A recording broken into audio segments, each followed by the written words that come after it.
Welcome. Health care guideline channel में आपको खुशामदीद कहती हूँ। मैं हूँ आपकी होस्ट डॉक्टर शीबा अकरम। हर सी सेक्शन के बाद एक सवाल जो लाजमी पूछा जाता है, मरीज पूछते हैं, और अगर मरीज ना पूछें तो उनके फैमिली मेम्बर्स पूछते हैं। सवाल है क्या? डॉक्टर साहब, ऑपरेशन के बाद हम क्या खाएं? बहुत इंपॉर्टेंट क्वेश्चन है, क्योंकि ऑपरेशन के बाद जो जख्म ने ठीक होना है वो डाइट पे तो बहुत ज़्यादा डिपेंड करता है। और ये उनका पूछना बहुत ही जायज़ है कि वो ऑपरेशन के बाद क्या खाएं और क्या ना खाएं।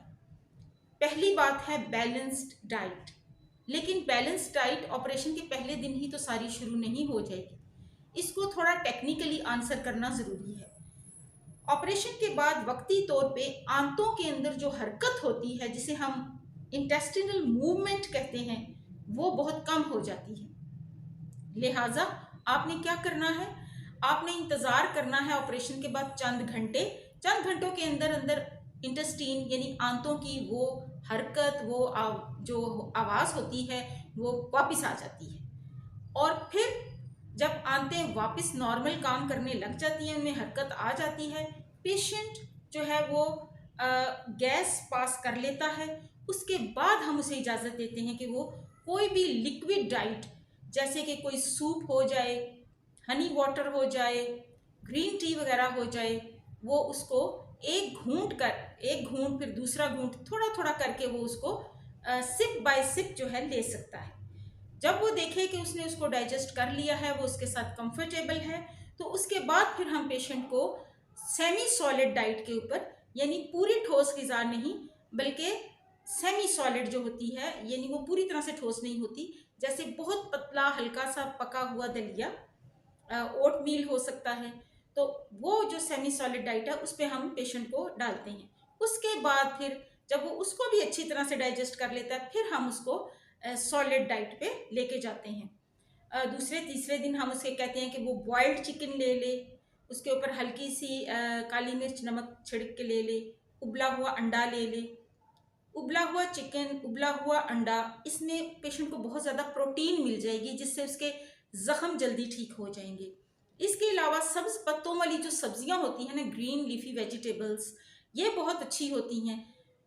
जब पेशेंट पूरी तरह से खाना पीना स्टार्ट कर देगा, फिर हम उसे कहेंगे कि अब वो एक बैलेंस डाइट पे आ जाए। उस बैलेंस डाइट में प्रोटीन्स भी होने चाहिए, कार्बोहाइड्रेट्स भी होने चाहिए, और फैट भी थोड़ी मिकदार में होना चाहिए। कार्ब्स जो हैं वो कॉम्प्लेक्स कार्ब्स नहीं होने चाहिए, सिंपल कार्ब्स होने चाहिए। कॉम्प्लेक्स कार्ब से हमारी मुराद है कि एकदम से वो पास्ता वगैरह खाना ना शुरू कर दे, बल्कि सिंपल होल ग्रेन, यानी कि ऐसा आटा जिसमें ज्वार भी हो, बाजरा भी हो, गंदम भी हो, ऐसे एक मिक्स्ड होल ग्रेन जो है ना वो आटा मिलता भी है, उसको आप बना के पतली सी चपाती बना के पेशेंट को हल्की सी नरम सी जो है ना वो दे सकते हैं। और जो सालन उसको आप देंगे, उसमें नमक मिर्च मसाले आप बहुत ही कम रखेंगे।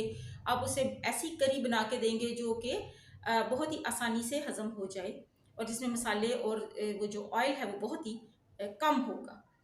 इसके अलावा जो है वो पेशेंट को आप दही खिलाइए, और दही जो है ये बहुत ही उसको इससे निज़ाम हज़म में भी फ़ायदा मिलता है, और इसके अलावा उसे दोस्त जरासीम भी मिलते हैं जिसको हम प्रोबायोटिक्स कहते हैं, वो बहुत अच्छे होते हैं। और इसके अलावा आपने ये देखना है कि उसको आपने बेकरी की चीज़ें नहीं देनी है। हमने बैलेंस डाइट की बात की है कि इसमें प्रोटीन भी होगी, प्रोटीन अंडा, उबला हुआ चिकन का गोश्त जो है वो हो सकता है। प्रोटीन के अलावा फैट के अलावा हमने ऐसी ग़िज़ा जिसमें फ़ाइबर ज़्यादा। ऑपरेशन के बाद आपकी ग़िज़ा के अंदर मौजूद फ़ाइबर आपके लिए बहुत ही फ़ायदेमंद होता है। वो आपको कब्ज़ नहीं होने देता, और वो हर लिहाज से आपके निज़ाम हज़म को फ़ायदा दे रहा होता है। और ये फ़ाइबर्स आपको मिलते हैं फ्रूट्स के अंदर। ठीक है, आप पेशेंट को खजूर खाने को दीजिए। चौथे पाँचवें दिन आप उसे खजूर खिला सकते हैं। उससे उसे कार्ब्स भी मिलेंगे, कार्बोहाइड्रेट भी मिलेगी, और उससे उसको फाइबर भी मिलेगा, और बहुत ज़्यादा पेशेंट एनर्जेटिक तवानाई महसूस करेगा। आप उसे खजूरें दे सकते हैं, आप उसे फल सब्जियां जो हैं वो दे सकते हैं। फ्रूट्स तो आपने लाजमी उसको खिलानी है। इसके अलावा आप उसको सैलड वगैरह के लिए भी इनक्रेज करेंगे, कि वो गाजर खा ले काट के, खाने के बाद हल्की सी उसके छोटे छोटे स्लाइस, और इसके अलावा जो भी टमाटोज़ और ये मूली गाजर का एक अच्छा सा सैलेड बना के वो थोड़ी मिकदार में खाने के बाद उसको इस्तेमाल करें। और सब्जियां भी खाएं, फल भी खाएं, और जनाब ये अंडा और गोश्त वगैरह भी खाएं। फ़िश भी ले सकते हैं, फ़िश का भी बहुत फ़ायदा है। ओमेगा 3 फैटी एसिड आपको फ़िश से मिल जाएगा, फाइबर आपको फ्रूट से मिल जाएगा। आप दालें भी अच्छी तरह से पका के नरम सा सालन चपाती के साथ उसको दे सकते हैं।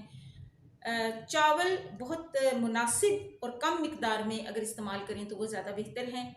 और जो सूप है वो ज़रूरी नहीं कि वो गोश्त का ही हो, वेजिटेबल सूप, ब्रोकली सूप वगैरह भी फुल ऑफ एंटीऑक्सीडेंट होता है। तो खुराक जो इस तरह से आप लेंगे उसके अंदर आपको विटामिन भी मिलेंगे, मिनरल भी मिलेंगे। जब आप गोश्त खाएंगे तो आपको उसमें फोलाद भी मिलेगा, जब आप योगर्ट लेंगे तो आपको कैल्शियम भी मिलेगा, जब आप खजूरें खाएंगे तो उसमें आपको कैल्शियम, मैग्नीशियम और फाइबर मिलेगा, और जब आप रोटी वगैरह होल ग्रेन लेंगे उसमें भी आपको कार्ब्स और फाइबर मिलेगा। आप दालें भी मुनासिब मिकदार में इस्तेमाल कीजिए और पूरी बैलेंस्ड डाइट रखिए। जब आप अपने टांके निकलवा चुके हैं 10वें दिन और आप उठ के चलना फिरना ये वो पूरी तरह से नॉर्मल लाइफ में वापस आ जाएं और आपके ज़ख्म भर चुके हों, फिर आप दूध, दही और दूध से बनी हुई बाकी तमाम अशिया को भी इस्तेमाल कर सकते हैं। ऑपरेशन के बाद चलना फिरना कब चाहिए? हम वेरी नेक्स्ट डे पेशेंट को खड़ा कर देते हैं। चंद घंटे में जैसे मैंने बताया कि उनकी आंतों की हरकत वापस आ जाती है, उनकी गैस खारिज हो जाती है, पेशाब की नाली अगले दिन हम निकाल देते हैं। उसके बाद हम पेशेंट को खड़ा कर देते हैं, एनकरेज करते हैं कि पेशेंट थोड़ा चले फिरे। पेशेंट जितनी जल्दी चलना फिरना शुरू कर देता है उतनी जल्दी उसकी रिकवरी, उसका ठीक होना जो है वो उतना ही ज़्यादा तेज़ हो जाता है। तेज़ी से पेशेंट सेहतमंद हो जाते हैं। और हम उन्हें, अगर वो ज़्यादा जल्दी गैस पास ना करे तो हम उन्हें कहते हैं कि वो च्युइंगम चबाएं। च्युइंगम चबाने से भी उनकी गट मोटिलिटी जल्दी वापस आने के चांसेस होते हैं। और इसके अलावा कभी कभी फिर हम ग्लिसरीन सपोजिटरीज जो है हम पखाने वाली जगह इस्तेमाल कर देते हैं ताकि पेशेंट आसानी से फ्लैटस भी पास करे और स्टूल वगैरह भी पास कर ले। तो इस तरह की कुछ एहतियातें होती हैं। खाने के बारे में उम्मीद है आपको समझ आ गई होगी। अगर नहीं तो इस वीडियो को आप एक दफ़ा दोबारा भी सुने तो आपको अंदाज़ा हो जाएगा कि हमने क्या खाना है और क्या नहीं खाना। सबसे पहले लिक्विड से स्टार्ट करना है, फिर सॉलिड, सेमी सॉलिड पे आना है और फिर सॉलिड फूड पे आना है। और जब फूड पे आना है तो उसको बैलेंस्ड रखना है, उसमें कार्ब्स, प्रोटीन्स, फैट्स सब कुछ लेके चलना है। और fruits, vegetable and chicken and egg ये सब कुछ आपने लेके चलना है। लेकिन स्टार्ट में आपने केयर करनी है। अब कौन सी चीज़ है जिससे आपने बचना है? ये जो होते हैं ना ड्रिंक्स इस तरह के, जैसे कि ये कोक, पेप्सी, 7 अप वगैरह सॉफ्ट ड्रिंक्स, इनको आपने अवॉइड करना है। आर्टिफिशियल शुगरी प्रोडक्ट्स को आपने अवॉइड करना है। कॉम्प्लेक्स कार्ब्स को, ये पास्ता वगैरह, इसको अवॉइड करना है। बेकरी प्रोडक्ट्स को भी अवॉइड करना है। घर की बनी हुई न्यूट्रिशियस चीज़ें जो हैं उन्हीं को आप लेंगे तो आप बहुत जल्दी बेहतरी महसूस करेंगे। देखते रहिए हेल्थ केयर गाइड।